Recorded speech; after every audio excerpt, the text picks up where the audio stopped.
Railway group D 2024 এই যে পরীক্ষাটা আছে, যার ফর্ম ফিল আপ তোমরা করেছো, সেই পরীক্ষার মধ্যে বারবার করে আমরা একটা জিনিস এর সম্মুখীন হয়েছি, 10th ভার্সেস আইটিআই। তোমাদের এটা নিয়ে বিগত কিছুদিন আগেও একটা কোর্ট কেস হয়, তোমরা জানো, তোমরা অলরেডি ফর্ম ফিল আপ করে দিয়েছো। তারপরেও আজকে এই দ্বন্দ্বের মধ্যে রয়েছে যে আমি পরীক্ষা দিতে পারবো কি পারবো না। পরীক্ষার ফর্ম ফিল আপ করার পরেও যদি আমি একটু হিস্টোরিক্যাল ব্যাকগ্রাউন্ড একটু দেখে নিই, আমি তাহলে দেখতে পাবো যে 28শে ডিসেম্বর তোমাদের ইন্ডিকেটিভ নোটিশ বেরোয় বা শর্ট নোটিশ বেরোয়, সেটা হয়ে গেল। তারপর 2nd জানুয়ারি তোমাদের 10 পাস বসতে পারবে এটা নিয়ে তারা একটা নোটিশ দেয়। 22nd জানুয়ারিতে তারা পরিষ্কার বলে যায় যে ফুল নোটিফিকেশনে যে 10 পাসরাই এলিজেবল। এরপরে যারা আইটিআইরা ছিল তারা কি করে, ক্যাটে তাদের কেসটা বলে যে আলটিমেটলি আমাদের এর আগের বার 2019 যখন পরীক্ষা হয়েছিল তখন পরিষ্কারভাবে উল্লেখ করে দিয়েছিল যে এবারে থেকে গ্রুপ ডি আর কোনোদিন 10 পাসের হবে না, আইটিআইদের থাকবে। জেনারেলি ক্যাটের তার একটা নির্দিষ্ট লিমিটেশন আছে, সেখান থেকে কোর্ট মানে কেস যায় হচ্ছে হাইকোর্টে, এবং হাইকোর্টে পরিষ্কারভাবে 22 মার্চ প্রথম শুনানি ছিল, এবং সেখানে রেলওয়ে বলে যে আমার কিছুদিনের জন্য টাইম চাই। তার কারণ রেলওয়ে পরিষ্কারভাবে নিজের দিক থেকে ঠিক ছিল যে আমি যে কোনো মুহূর্তে আমার কোয়ালিফিকেশন চেঞ্জ করতে পারি। আইটিআইদের তরফ থেকে একটা বিশাল লেভেলের একটা ইনপুট যায় যে সুপ্রিম কোর্টের রায় আছে, যদি এর আগে কখনো কোনো কোয়ালিফিকেশন থেকে থাকে তুমি ফার্স্টে সেই কোয়ালিফিকেশন চেঞ্জ করার নোটিশ দেবে এবং তারপর তুমি ফাইনাল নোটিফিকেশন বার করবে, তবে কোনো চাপ নেই। কিন্তু এখানে 10 পাসটা চলে আসা 2nd জানুয়ারিতে, তো তার আগে 28 ডিসেম্বরে অলরেডি কিন্তু ইন্ডিকেটিভ নোটিশ দেয় যেখানে কোয়ালিফিকেশন উল্লেখ করেনি। তো এটা নিয়ে অলরেডি রেলওয়ে 22 মার্চ একটা টাইম চেয়ে বসে, পরবর্তীকালে সেটা এগিয়ে গিয়ে হয়ে যায় 28 মার্চ, এবং তারপর সেই জিনিসটাই পেছিয়ে গিয়ে হয়ে যায় 26 মে, 26শে মে।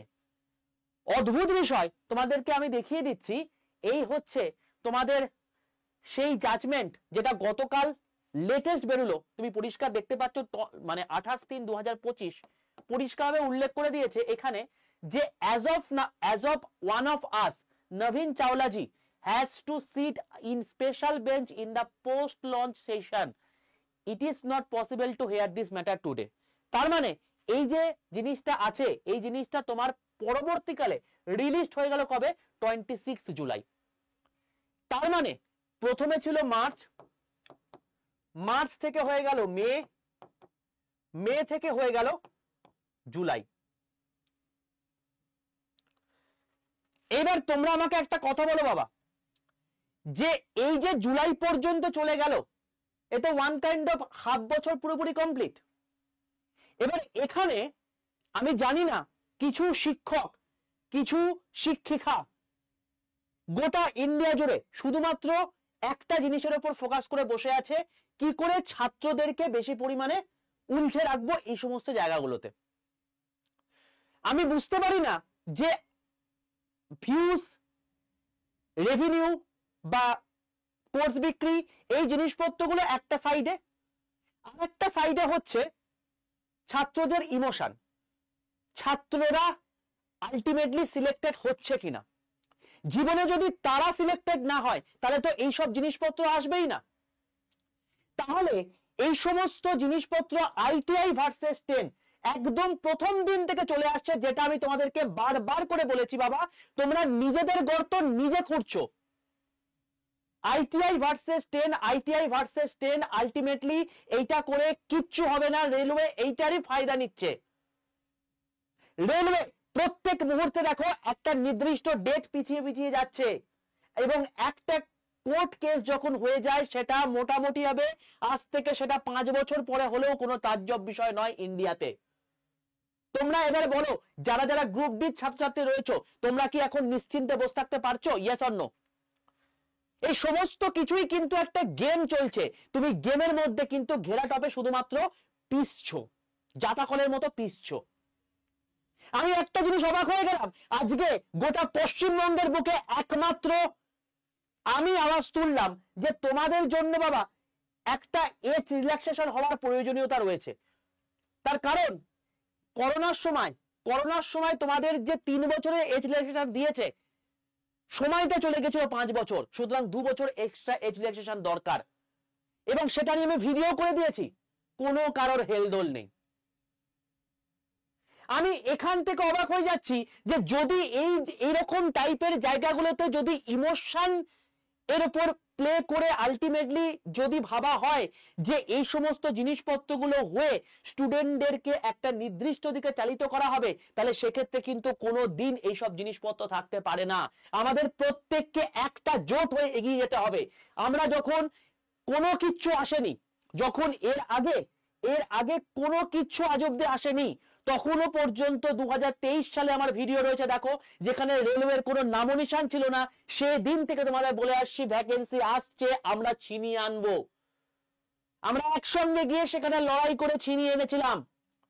আজকে ছিনিয়ে আনার পর আজকে প্রত্যেক বছর একটা পরীক্ষা হবে সেটা জানিয়ে দিল, এবং তার রেসপেক্টে পরীক্ষা হওয়ার কথা হচ্ছে, এবং সেই জিনিসপত্রগুলো অলরেডি অনেক প্রসেস এগিয়েও গেছে। পরের বছরের জন্য এএলপির নোটিফিকেশন বেরিয়ে গেছে, এবং এই মাসের 10 তারিখ থেকে তোমাদের ফর্ম ফিল আপ। তাহলে আমার গ্রুপ ডির বাচ্চাগুলো কি সমস্যা করলো? আজকে যদি এজ রিল্যাক্সেশন নিয়ে যদি আজ 4-5টা ছেলেপুলে আজকে এই জায়গাটাতে কিছুটা হেল্প হতো, তাহলে কি বেটার হতো না?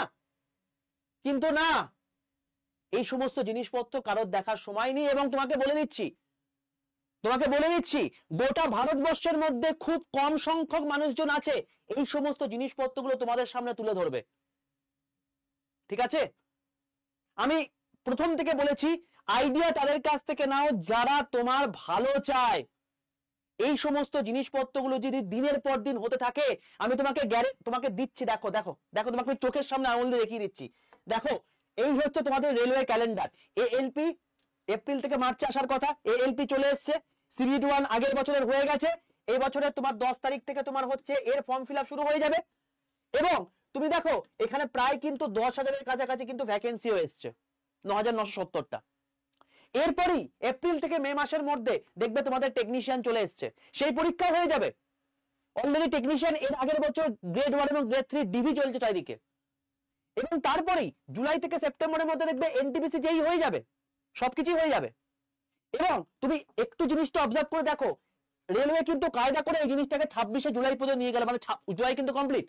শুধুমাত্র সেপ্টেম্বর আর অক্টোবর থেকে যদি পিছিয়ে দিতে পারি, ওদের মস্তিষ্কে কি চলছে ভালো করে জিনিসটা অবজার্ভ করো, যদি পিছিয়ে দিতে পারি তাহলে সে মতো অবস্থাতে জাজমেন্ট দেবে। রেলওয়ে আগেও বলেছে যে আমি কিন্তু চাইলে আমার কিন্তু ভ্যাকেন্সিটাকে উইথড্র করে দিতে পারি। তো দেখো কিরকম একটা গেম চলছে ওদের মাথায়। ওরা কি করবে এই অক্টোবর থেকে ডিসেম্বর গ্রুপ ডি সময়, এবং তারা কি করবে এই তখন যদি আইটিআর পক্ষে বা 10 পাসের পক্ষে হোয়াট এভার দা রায় যেটা দেবে আলটিমেটলি কোর্ট, সেই কোর্টটার মাধ্যমে সেই জিনিসটার মাধ্যমে আলটিমেটলি ওরা সেই রিক্রুটমেন্টটাকে তুলে নিয়ে নতুন রিক্রুটমেন্ট আবার জারি করে দেবে, মানে পুরোটার সঙ্গে নতুন হয়ে একসঙ্গে মার্চ করে দিয়ে দেবে। এবার তুমি ভাবো যে তোমাকে যদি 2024-এ তোমাকে আজকে 32,000 তোমার ভ্যাকেন্সি দিয়েছে, 2025-এ ওদের খুব কম হলেও মোটামুটি 25,000 ভ্যাকেন্সি দিতে হতো কি হতো না আমাকে বলো? দিতে হতো। তো এই 2025-এ যদি 25,000 ভ্যাকেন্সি দিতে হয়, তাহলে এই দুটো মার্চ করে কত হচ্ছে? প্রায় 60K কাছাকাছি, প্রায় 60,000 কাছাকাছি ভ্যাকেন্সি দিতে হচ্ছে, 55 থেকে 60,000। ওরা কি করবে, ওরা এর পরের বার যেটা করবে সেটা হচ্ছে এই জিনিসটাকে উইথড্র করে দিয়ে 2024 এবং 2025-কে মার্চ করে দিয়ে 40,000 ভ্যাকেন্সি বার করবে। আলটিমেটলি লসটা কার হলো বলো আমাকে? লসটা কার হলো? কিন্তু এই সমস্ত জিনিসপত্র চোখে আঙুল দিয়ে তোমাকে কেউ দেখাবে না। ঠিক আছে, আমি একটা কথা তোমাদেরকে বারবার করে বলছি বাবা, এই যে আইটিআই ভার্সেস 10 এই জিনিসপত্রগুলো বন্ধ করো। এখন মেন উদ্দেশ্য হচ্ছে একটাই, আমাদেরকে একসঙ্গে একজোট হয়ে লড়তে হবে এবং আলটিমেটলি আমাদের ভ্যাকেন্সি ছিনিয়ে আনতে হবে। কারণ প্রায় 1.5 লক্ষর কাছাকাছি গ্রুপ ডি ভ্যাকেন্সি রয়েছে বর্তমানে রেলওয়ের কাছে। তো যদি এখানে 1 লক্ষ ছাত্রছাত্রীকে ভ্যাকেন্সি বার করে দিত, তাহলে কি এই সমস্যা থাকতো? থাকতো না। বাট এই সমস্ত কথা কেউ বলবে না, শুধুমাত্র একটাই কথা, কিছু কিছু মানে শিক্ষক শিক্ষিকারা কি করছে যে আমি আইটিআই দের জন্য কিছু করেই দেখাবো, আমি 10 পাসের জন্য কিছু করেই দেখাবো, 10 পাসের জয়, আইটিআই দের জয়, এই টাইপের জিনিসপত্রগুলো করে প্রভোগ মার্কা জিনিসপত্র হচ্ছে। আলটিমেটলি আখের লাভটা কার হচ্ছে বলো আমাকে? আখের লাভটা কার হচ্ছে? এই সমস্ত জায়গাগুলো থেকে বেরো। আমি বারবার করে বলছি তোমাদেরকে, এখন বর্তমানে আমাদেরকে একসঙ্গে হতে হবে, একজোট হয়ে আমাদেরকে প্রচুর ভ্যাকেন্সি আমাদের আদায় করে দিতে হবে। 1 লক্ষ ভ্যাকেন্সি আমাদের গ্রুপ ডি চাই।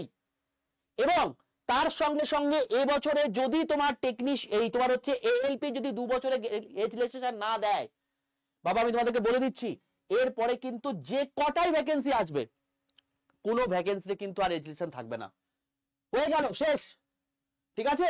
তাই এই ভিডিওটা দেখো, তোমার যদি কোনো প্রবলেম হয়ে থাকে এটাকে দেখে তারপর তার উপর ডিসিশন নাও। তোমার আশেপাশে যে সমস্ত স্টুডেন্টরা রয়েছে তাদেরকে দেখাও এবং দেখিয়ে বলো যে আলটিমেটলি কারা আলটিমেটলি সাফারার হচ্ছে। আজকে 10 পাস সাফারার হচ্ছে, নাকি আইটিআই সাফারার হচ্ছে, নাকি আলটিমেটলি লাভবান হচ্ছে রেলওয়ে। দেখে বোঝো। বড় হয়েছো, মাথাটাকে কাজে লাগাও, তারপর তার উপর বেস করে তুমি জাজমেন্ট দাও। আমাদের এখন বর্তমানে একটাই লক্ষ্য, আমাদের 2 বছরের মিনিমাম 2 বছরের এজ রিল্যাক্সেশন আমার চাই, 1 নাম্বার দাবি। আর 2 নাম্বার দাবি হচ্ছে আমাদের গ্রুপ ডিতে 1 লাখ আমাদের ভ্যাকেন্সি চাই, না হলে কিন্তু আলটিমেটলি তুমি দেখবে সমস্ত পরীক্ষা হচ্ছে গ্রুপ ডি ব্যতীত। কারা কারা আমার সঙ্গে সাপোর্টে রয়েছে অতি অবশ্যই কমেন্টে লিখে জানাও, কারণ এই টাইপের জিনিসপত্র তোমাকে, তোমার লাভের জিনিসপত্রগুলো কিন্তু কেউ চোখে আঙুল দিয়ে দেখাবে না, দিনের শেষে তোমরাই সাফারার হয়ে যাবে। ঠিক আছে? আর লাস্টে একটা কথা বলে রাখি, যারা যারা আমার হোয়াটসঅ্যাপ গ্রুপে যুক্ত নেই প্রত্যেকে 62 91 95 4979 এটা হচ্ছে আমার হোয়াটসঅ্যাপ নাম্বার। হোয়াটসঅ্যাপে গিয়ে একটা হাই লিখে পাঠাও। দেখো তোমার কাছে অটো জেনারেটেড হোয়াটসঅ্যাপ গ্রুপের লিংক চলে গেছে, সেই লিংকটাই ক্লিক করে প্রত্যেকে হোয়াটসঅ্যাপে জয়েন থাকো। প্রত্যেকদিন ক্লাসের পিডিএফ, প্রত্যেকদিন ই নিউজ পেপার, প্রত্যেকদিন ক্লাসের যে মানে ফ্রি যে সমস্ত ক্লাসগুলো করাই তার পিডিএফ সবকিছু এই হোয়াটসঅ্যাপ গ্রুপে দিয়ে থাকি, সম্পূর্ণ ফ্রি এই হোয়াটসঅ্যাপ গ্রুপ। তাই প্রত্যেকে এই হোয়াটসঅ্যাপ গ্রুপে থেকো, অতি অবশ্যই এখান থেকে থাকলে অনেকটা বেনিফিট হবে এবং সবার প্রথম আপডেট তোমরা কিন্তু এই হোয়াটসঅ্যাপ গ্রুপেই পাবে। ঠিক আছে ভাই? রেলওয়ের সম্পূর্ণ অথেন্টিক ইনফরমেশন এবং নিউজ সবার প্রথমে পেতে অতি অবশ্যই চ্যানেলটাকে সাবস্ক্রাইব করে পাশে থাকা বেল আইকনটা ক্লিক করে রাখো। একটা কথা মাথায় রাখবে, দিনের শেষে তোমাদের 2023 সালে যখন কোনো রেলওয়ে আজ অব্দি কোনো কিছু বার করেনি, সেদিন তোমার পাশে ছিলাম, আজও আছি, কালকেও থাকবো, ছিনিয়ে আনবো আমরা স্বাধীনতা। ঠিক আছে? কেউ থাকুক আর না থাকুক, আমি আছি, গোটা আড্ডা 247 ফ্যামিলি রয়েছে, তোমরা বিন্দাস হয়ে পড়াশোনা করো। শুধুমাত্র তোমাদের কাছ থেকে একটাই আমার চাওয়া, আমি তো একা যতটা আমার পক্ষে পসিবল আমি তোমাদেরকে হেল্প করার চেষ্টা করছি, বাট তোমাদেরও আমার হেল্প লাগবে। সেটা হচ্ছে এই দুখানা জিনিসে কারা কারা সহমত কমেন্ট বক্সে ভরিয়ে দাও, সেশনটাকে যত পারো স্প্রেড করো। ভারতবর্ষের বুকে প্রত্যেকটা শিক্ষক, ভারতবর্ষের বুকে প্রত্যেকটা ছাত্রছাত্রী জানা উচিত যে এই জিনিসপত্র আমরা চাই, আমাদের অধিকার, এইটা আমাদের দাবি নয়, এইটা আমাদের অধিকার। এই অধিকার আমাদেরকে ছিনিয়ে আনতে হবে, না হলে দিনের পর দিন আমরা বারবার করে এই জাতাকলে পেশা হব আর কিচ্ছু না। অল দ্য বেস্ট, দেখা হচ্ছে নেক্সট সেশনে। ততক্ষণ পর্যন্ত stay tune with railway and police আড্ডা 2% Bengali official YouTube channel. Tata.